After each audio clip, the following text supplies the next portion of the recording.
Precaution নেই, কোনো আগে থেকে আমার কিছু সেটআপ নেই, পুরোটাই র্যাপিডলি হচ্ছে। তো এখানে 5টা সিম্বল রয়েছে, এই 5টা সিম্বলের মধ্যে অ্যাসেম্বল করে দেওয়া রয়েছে যে কোনো। তুমি এখান থেকে একটা কার্ড সরিয়ে ওকে দিয়ে দাও, একটা একদম দিয়ে দাও। তাহলে 4টে রয়েছে, 4টের মধ্যে মেন্টালি দুটো ফোকাস করো, মেন্টালি যে কোনো দুটো, ঠিক আছে? বাদ বাকি দুটোকে সরাও, ঠিক আছে? দিয়ে দাও কার্ডটা দিয়ে। পারফেক্ট, এই দুটোকে সিলেক্ট করেছো, রাইট?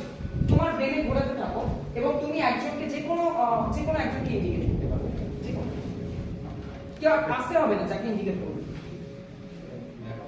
হ্যাঁ হ্যাঁ দেখো। আচ্ছা, তুমি যে কোনো একটা অবস্থায় ওকে স্টপ বলবে, ওকে? তোমার মাইন্ডের মধ্যে এই দুটো সিম্বল ঘোরাতে থাকো, ঠিক আছে? Your time start now.